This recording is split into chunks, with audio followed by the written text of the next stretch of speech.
this right here, though, is not regulated as much, and I don't even want the government to regulate any of this. I mean, I'm very. It's hard for me to say, yeah, we need more government regulation because the government does such a terrible job with their regulation anyway, right? They overstep their bounds. On the other end, this is so open. So who is the best people to regulate your family? You're not going to change the world. Change your world. Your parents. Change your world. Your parents. That's right. God gave you your kids for a reason. Be about your family and your children. Be threatening about your family and your children. We got the physical, especially in Alabama, we got the physical thing down. If somebody breaks into your house, are you going to have any problem smoking them? No. You get a chance. I mean, y'all are going to take care of your family, right? Yeah, absolutely. You've just let somebody into your house with this. And it's not even that they're targeting even for sex trafficking or sex exploitation. One of the things I seen a lady last night that we were talking to, because like I said, we're running operations, and I had to go screen the op for a certain group of folks. And one of the ladies, she said, no, you're exactly right. I think she had a nephew or something that thought he was messaging back and forth with he was 13, and he had a 14 or 15-year-old girlfriend he was messaging back and forth with. She's sending nudes, so that's a child porn issue on the one end of it. They're like boyfriend, girlfriend. She's sending nudes, and he's paying for them with his mom's, putting money in his Venmo with his mom's card, and he's paying her and sent out thousands of dollars to this. And it was some guy from Indonesia, right? Oh, wow. And that's what they do. So it's kind of catfishing would be isn't that the term, you know? So they'll catfish your kids. They'll get into your life. They'll get into every aspect of your family's life. And they'll make your kids believe something where your kids will leave the house. Hey, you want to physically snatch your kid? I don't have to pull up in a free candy van and say, hey, you want to come over here? They'll talk your kid out of that house with that cell phone. Gaming systems are something we've seen in the gaming rooms, the headsets they wear.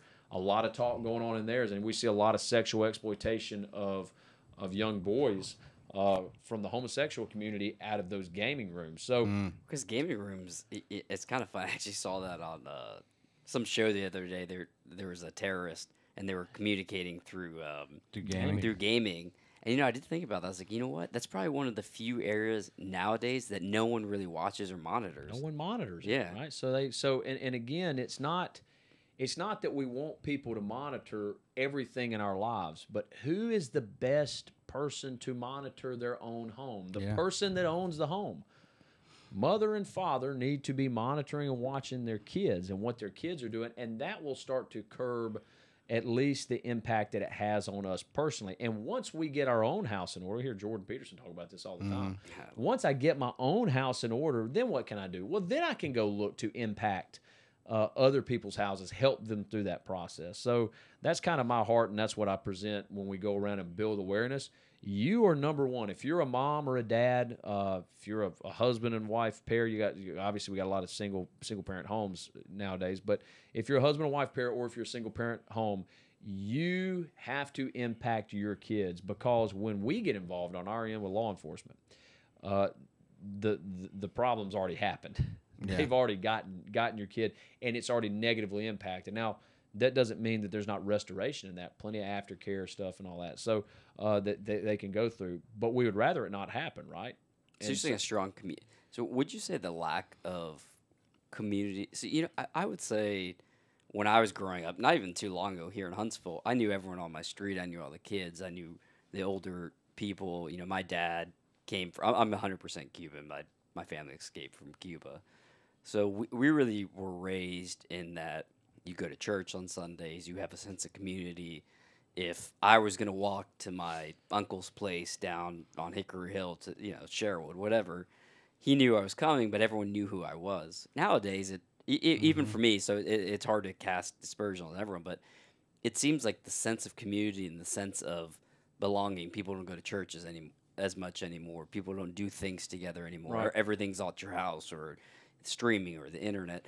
Would you say the lack of community is making it easier for people to do things like this? Yeah, possibly, but I wouldn't even go that far. That's the next step. I would say, what is the community in your home? How often do you sit down with your kids? How often are you? Is dinner like this where we're just exactly? Phone, you're right? sitting here scrolling your Instagram, and your kids over there doing theirs, or your kid's being irritating towards you. So what do? You give them a phone, and they go watch YouTube. You have no idea what they're doing or what they're watching.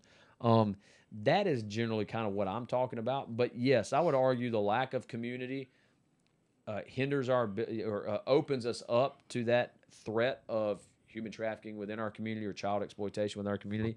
However, just us and our family, the lack of community within the family. You just mentioned it. What do you say? We're at dinner time and we're all on our phone. And you know what? I do that too. So it's easy to make it a big thing, but you're right. It's even something as small as, here, Chloe, take this phone because you're irritating me. Is basically what you're saying to the kid. Now this is their parent.